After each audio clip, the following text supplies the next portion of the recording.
নমস্কার। সকলকে শারদীয়ার অসংখ্য প্রীতি ও শুভেচ্ছা জানিয়ে আমি শুরু করছি। আমি বিশ্বকবি রবীন্দ্রনাথ ঠাকুরকে শ্রদ্ধা জানিয়ে তার স্ত্রীর পত্রটি পাঠ করছি।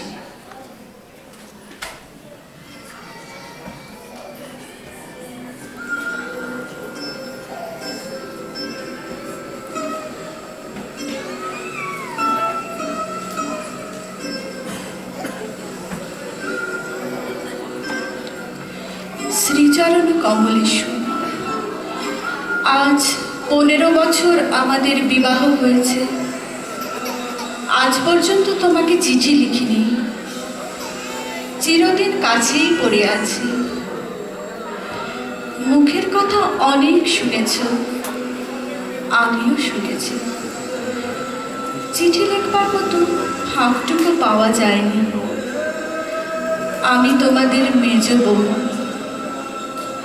আজ 15 বছরের পরে এই সমুদ্রের ধারে দাঁড়িয়ে জানতে পেরেছি আমার জগৎ এবং জগদীশ্বরের সঙ্গে আমার অন্য সম্বন্ধও আছে। তাই আজ সাহস করে এই চিঠিখানি লিখছি। এ তোমাদের মেজ বউয়ের চিঠি নয়। দুঃখ বলতে লোকে যা বোঝে, তোমাদের সংসারে তা আমার ছিল না। তোমাদের ঘরে খাওয়া পড়া অসচ্ছল নয়। তোমার দাদার চরিত্র যেমন হোক, তোমার চরিত্রে এমন কোনো দোষ নেই যাতে বিধাতাকে মন্দ বলতে পারি।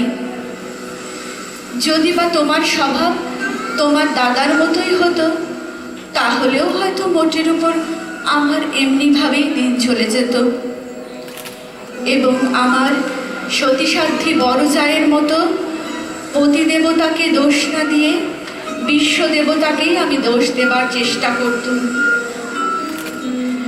অতএব তোমাদের নামে আমি কোনো নালিশ উত্থাপন করতে চাইনি।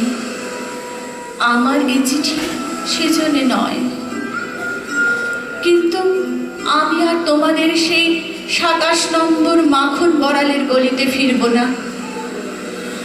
আমি বিন্দুকে দেখেছি। সংসারের মাঝখানে মেয়ে মানুষের পরিচয়টা যে কি তা আমি পেয়েছি। আর আমার দরকার নেই। তারপরে এও দেখেছি ও মেয়ে বটে, তবু ভগবান ওকে ত্যাগ করেননি। ওর ওপরে তোমাদের যত জোরই থাক না কেন, সে জোরের অন্ত আছে। ও আপনার হতভাগ্য মানব জন্মের চেয়ে বড়। তোমরাই যে আপন ইচ্ছা মতো আপন দস্তুর দিয়ে ওর জীবনটাকে চিরকাল পায়ের তলায় চেপে রেখে দেবে, তোমাদের পা এত লম্বা নয়। মৃত্যু তোমাদের চেয়ে বড়। সে মৃত্যুর মধ্যে সে মহান। সেখানে বিন্দু কেবল বাঙালি ঘরের মেয়ে নয়, কেবল খুড়তুতো ভাইয়ের বোন নয়, কেবল অপরিচিত পাগল স্বামীর প্রবঞ্চিত স্ত্রী নয়। সেখানে সে অনন্ত। সেই মৃত্যুর বাসী এই বালিকার ভাঙা হৃদয়ের ভিতর দিয়ে আমার জীবনের যমুনা পারে যেদিন বাজল, সেদিন প্রথমটা আমার বুকের মধ্যে যেন বান বিঁধল। বিধাতাকে জিজ্ঞাসা করল, জগতের মধ্যে যা কিছু সবচেয়ে তুচ্ছ তাই এমন কঠিন কেন? এই গলির মধ্যকার চারিদিকে প্রাচীর তোলা নিরানন্দের অতি সামান্য বুদবুদটা এমন ভয়ঙ্কর বাধা কেন? তোমার বিশ্বজগৎ তার 6 ঋতুর সুধাপাত্র হাতে করে যেমন করেই ডাক দিক না কেন, এক মুহূর্তের জন্য কেন আমি এই অন্তর্মহলটার এইটুকু মাত্র চৌকাঠ পেরোতে পারিনি? তোমার এমন ভুবনে আমার এমন জীবন নিয়ে কেন এই অতি তুচ্ছ ইট কাঠের আড়ালটার মধ্যে আমাকে তিলে তিলে মরতে হবে? কত তুচ্ছ আমার এই প্রতিদিনের জীবনযাত্রা। কত তুচ্ছ এর সমস্ত বাধা নিয়ম, বাধা অভ্যাস, বাধা বলি, এর সমস্ত বাধা আমার। কিন্তু শেষ পর্যন্ত সে দীনতার নাগপাশ বন্ধনেরই হবে জিত, আর হার হলো তোমার নিজের সৃষ্টি এই আনন্দলোকের। কিন্তু মৃত্যুর বাঁশি বাজতে লাগলো। কোথায় রে রাজমিস্ত্রির গড়া দেয়াল, কোথায় রে তোমাদের ঘোরো আইন দিয়ে গড়া কাঁটার বেড়া? কোন দুঃখে, কোন অপমানে মানুষকে বন্দি করে রেখে দিতে পারে? ওই তো মৃত্যুর হাতে জীবনের জয় পতাকা উঠছে। ওরে মেজ বউ, ভয় নেই তোর। তোর মেজ বউয়ের খোলস ছিন্ন হতে এক নিমিষও লাগে না।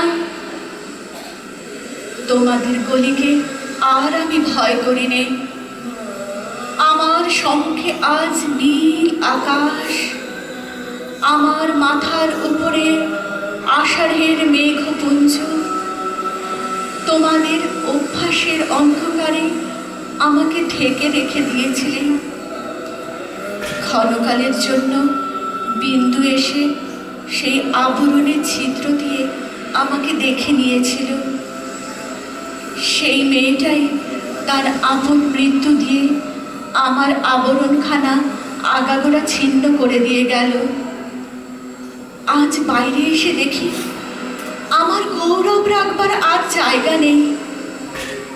আমার এই অনাদৃত রূপ যার চোখে ভালো লেগেছে, সেই সুন্দর সমস্ত আকাশ দিয়ে আমাকে চেয়ে দেখেছেন। এইবার মরেছে মেজ বউ। তুমি ভাবছ আমি মরতে যাচ্ছি? ভয় নেই, অমন পুরনো ঠাট্টা আমি তোমাদের সাথে করব না। মীরাবাইও তো আমারই মতো মেয়ে মানুষ ছিল। তার শিকলও তো কম ভারী ছিল না। তাকে তো বাঁচবার জন্যে মরতে হয়নি। মীরাবাই তার গানে বলেছিল, ছাড়ুক বাপ, ছাড়ুক মা, ছাড়ুক যে যেখানে আছে, মীরা কিন্তু লেগেই রইল প্রভু, তাতে তার যা হবার তা হোক। এই লেগে থাকাই তো বেঁচে থাকা। আমিও বাঁচব, আমি বাঁচব। তোমাদের চরণতলাশ্রয় ছিন্ন মৃণাল